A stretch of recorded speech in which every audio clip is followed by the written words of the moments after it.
ሩቅ ርቀት ሆኖ ውጊያ ይመራ የነበረ ሰው at the same time በኤክስካቫተርስ ወርቅ የቆፈረ ይሸጥ ነበር። ሸጦ የት አካውንት እንዳስገባ አውቃለሁ። ማን የድለላ ገንዘብ እንደወሰደ አውቃለሁ። ይሄን ሁሉ ይዘን ነው እርምጃ መውሰድ አውቃለሁ። በሚስጥር ነው ውይይቱ መደረግ ያለበት። ነገታቸው የያዘች አውሮፕላን ከመቀለ ተነስታ ጅቡቲ እየሄደች ነው። ይሄን ሌላ ሰው ሊያወጣው አይችልም። በወጣቱ ዘንድ የሚቀነቀል የተነጣይነት አስተሳሰብ አለ። ተፈጥሮ የሰጣቸው ጸጋ መሆኑ ቀርቶ ርግማን ሆኖ የሚደፈርበት ሁኔታ በስፋት ታይቷል። የኤርትራው ፕሬዝዳንት ኢሳያስ አፈወርቂ የውጭ ተጽዕኖና ለብሔራዊ አለመረጋጋት ስጋት ናቸው በሚል ሁሉንም ተቃዋሚ ፓርቲዎችን በይፋ ማገዳቸው ተሰምቷል። በዝርዝር እናሰማቸዋለን። ምርጫ ቦርድ ሰረዘንም አልሰረዘንም የፕሪቶሪያው ስምምነት ይቀጥላል። አደገኛ የሚሆነው ስለተሰረዛችሁ የፕሪቶሪያው ስምምነት አናውቀውም መባል ከተጀመረ ነው። ህወሓት ያለው ነገር አለ። በጥንክራችን ከያዝናቸው ውስጥ ነው። አሜሪካ በሶማሊያ ያለውን የሰላም አስከባሪ እንድትደግፍ ከአፍሪካ ህብረት የቀረበላትን ጥያቄ ውድቅ አድርጋለች። አቶ ጌታቸው ረዳ 3 ከፍተኛ የትግራይ ሰራዊት አመራሮች በዘረፋና በሰዎች ንግድ ላይ ተሳትፈዋል ሲሉ ወንጅለዋል። አክለውም በትግራይ ያለው ህገወጥ የወርቅ ንግድ ከፕሪቶሪያው ስምምነት በኋላ የጀመረ ሳይሆን በጦርነቱ ጊዜም ሳይቀር ሲሰራ የነበረ እንደሆነ የቀድሞ የጊዜያዊ አስተዳደር ፕሬዝዳንት እና የአሁኑ የምስራቅ አፍሪካ ጉዳዮች አማካሪ ሚኒስቴር አቶ ጌታቸው ረዳ ይፋ አድርገዋል። በዝርዝር ምናሰማችሁን ነገር ይዘናል። የትግራይ ክልል ጊዜያዊ አስተዳደር የኢትዮጵያ አየር መንገድ ያደረገውን የጉዞ ክልከላ እንዲያነሳ ጠይቋል። አብራችሁን እንድትቆዩ የአክብሮት ግብዣችን ነው። በየዕለቱ የምንለቃቸው ዕለታዊ አዳዲስ ዜናዎች እንዲደርሳችሁ ሰብስክራይብ፣ ላይክ፣ ሼር ማድረግ እንዳትረሱ እያልን ወደ ዝርዝር መረጃዎች ወስዳችኋለሁ።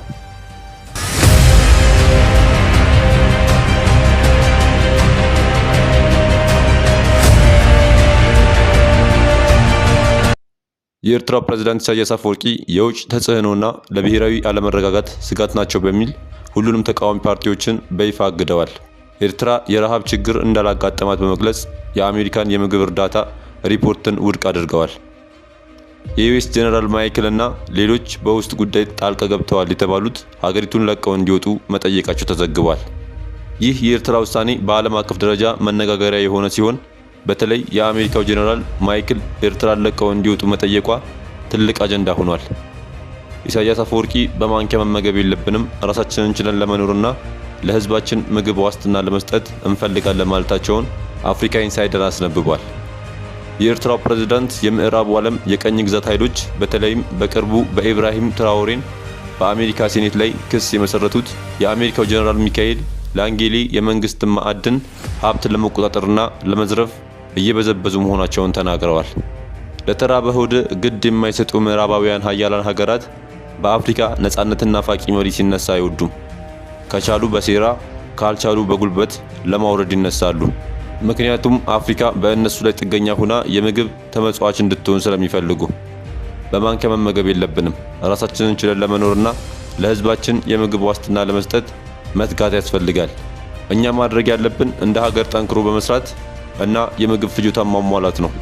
የምዕራቡ ዓለም የቀኝ ግዛት ኃይሎች በተለይም አሜሪካና አጋሮቿ ምዕራባውያኑ በዕዳ ጫና የየራሳቸውን ፍላጎት የጫኑብንን ማንነት ተላቀን በሁለት እግራችን ለመቆም ብቸኛው መፍትሄ ከስንዴ ፖለቲካ በመላቀቅ በምግብ ዋስትናና በኢኮኖሚ ራስን መቻል ያስፈልጋል ብለዋል። ምርጫ ቦርድ ሰረዘንም አልሰረዘንም የፕሪቶሪያው ስምምነት ይቀጥላል። አደገኛ የሚሆነው ስለተሰረዛችሁ የፕሪቶሪያውን ስምምነት አናውቀውም መባል ከተጀመረ ነው።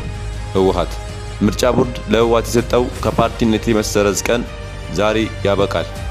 የፕሪቶሪያውን የሰላም ስምምነት የፈረምነውንም ሆነ ጊዜያዊ አስተዳደሩን ያቋቋምነው በምርጫ ቦርድ እውቅና ወይም ሰርተፊኬት ባለመሆኑ ምርጫ ቦርድ ሰረዘን አልሰረዘን የፕሪቶሪያው ስምምነት ይቀጥላል ሲሉ የህወሓት ሊቀመንበር ደብረጽዮን ገብረ ሚካኤል ገልጸዋል። አደገኛ የሚሆነው በምርጫ ቦርድ ስለተሰረዛችሁ የፕሪቶሪያውን ስምምነት አናውቀውም መባል ሲጀምር ነው ብለዋል። የፕሪቶሪያውን ስምምነት የፈረምነው ምርጫ ቦርድ ሰርተፊኬት ስለሰጠን አይደለም። በምርጫ ቦርድ ሰርተፊኬት ያቋቋምነው ጊዜያዊ አስተዳደር የለም። በምርጫ ቦርድ ሰርተፊኬት የሚሆን ወረቀት የተሰራ ስራ የለም ሲሉ ተደምጠዋል። በእኛ በኩል በግንቦት 5 ምክንያት ከፕሪቶሪያው ስምምነት ጋር የተያያዘ የሚቋረጥ ነገር የለም። እንደስከዛሬው ይቀጥላል። የፕሪቶሪያው ስምምነትም ሆነ የጊዜያዊ አስተዳደሩ ሲሉ አስታውቀዋል። ደብረጽዮን ገብረ ሚካኤል የክልሉን ተፈናቃዮች በተመለከተ በሰጡት ማብራሪያ ለአምስተኛ ክረምት በመጠለያ አንቆይም፣ ከእናንተ ብዙም ስለማንጠብቅ ራሳችንን እንገነባለን የሚል የተፈናቃዮቹ ውሳኔ እየገፋ መጥቷል ሲሉ ገልጸው እኛም ይህንን የተፈናቃዮችን ውሳኔ እናስፈጽማለን፣ ከእነሱ ጎን እንቆማለን ብለዋል። አሜሪካ በሶማሊያ ያለውን የሰላም አስከባሪ እንድትደግፍ ከአፍሪካ ህብረት የቀረበላትን ጥያቄ ውድቅ አደረገች። የአፍሪካ ህብረት ከፍተኛ አመራሮች ለተልዕኮ አሜሪካ ድጋፍ እንድታደርግ ለማሳመን ወደ ዋሽንግተን አምርተው የነበረ ቢሆንም የአሜሪካ አመራሮች በኦፕሬሽን አለመሳካትና ሌላው የዓለም ክፍል የድርሻውን እየተወጣ አይደለም በሚል ጥያቄውን ውድቅ ማድረጋቸው ተነግሯል። አሜሪካ ከሳምንታት በፊት ተልዕኮውን በተመለከተ በካምፓላ በተካሄደው ስብሰባ መዋቅራዊ ለውጦች ካልመጡና ሌሎች ሀገራትም በእኩል ካላዋጡ ምንም አይነት ድጋፍ እንደማታደርግ መግለጿ ይታወሳል።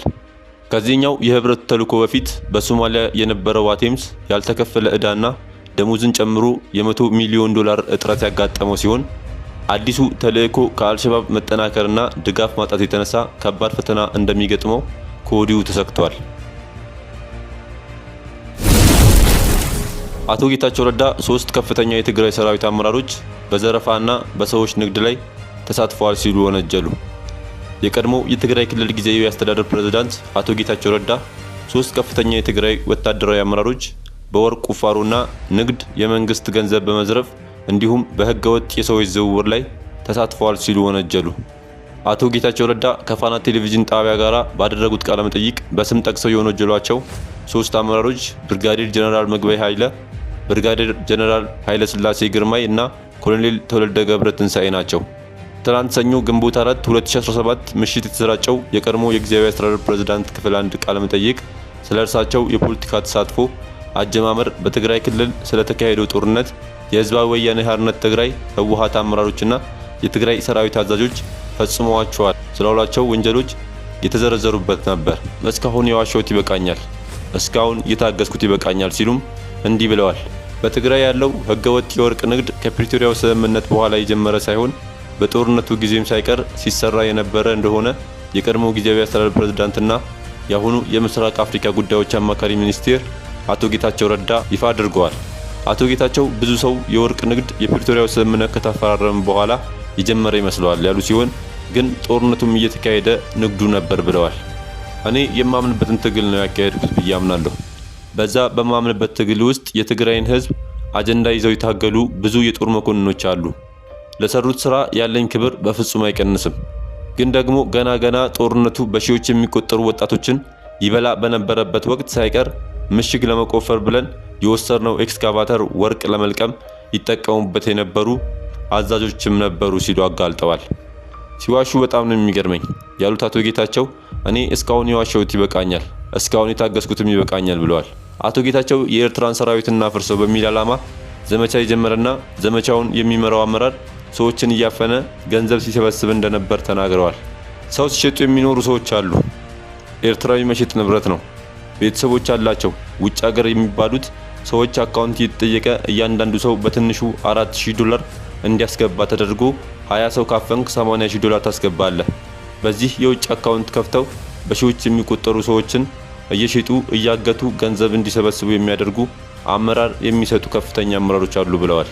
ይህ ተግባር መጀመሪያ በኤርትራውያን መጀመሩን ከዛም ወደ ትግራይ ተወላጆች መዞሩን ተናግረዋል። እዚህ ጉዳይ ላይ ጥናት ተደርጎ አመራሮች ለህግ እንዲቀርቡ ሙከራ ቢደረግም ማቅረብ እንዳልተቻለና 2 ዓመት እንደሆነ ጠቁመዋል። ከዚህ በተጨማሪ አቶ ጌታቸው ረዳ በወርቅ ንግድ ውስጥ ስላሉ አመራሮች ተናግረዋል። ወርቅ ንግድ ውስጥ የገባ ለትግራይ ነጻነት እስከ መጨረሻው እሰዋለሁ እያለ የሚፎክር ጀነራል አለ። አሁንም እንዲህ አይነቱን የወርቅ ንግድ ውስጥ ነው ያለው ሊባል ይገባል ብለዋል። አቶ ጌታቸው እነ ጀነራል ምግበ በወርቅ ንግድ ውስጥ ተሰማርተው እንደሚገኙ በስም ጠቅሰው ይፋ አድርገዋል።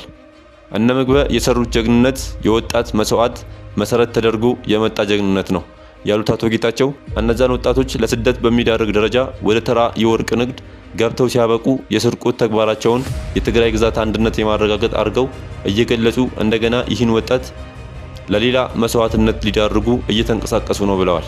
እነ ኃይለ ስላሴም ሆነ በትግራይ ህዝብ አንድነት ስም የትግራይን ወጣት ከኤርትራም ጋራ ቢሆን አብሬ ለማገዱነት አድርገዋለሁ በሚል በጀግንነት ስም እየፎከረ ነው ሲሉ ገልጸዋል።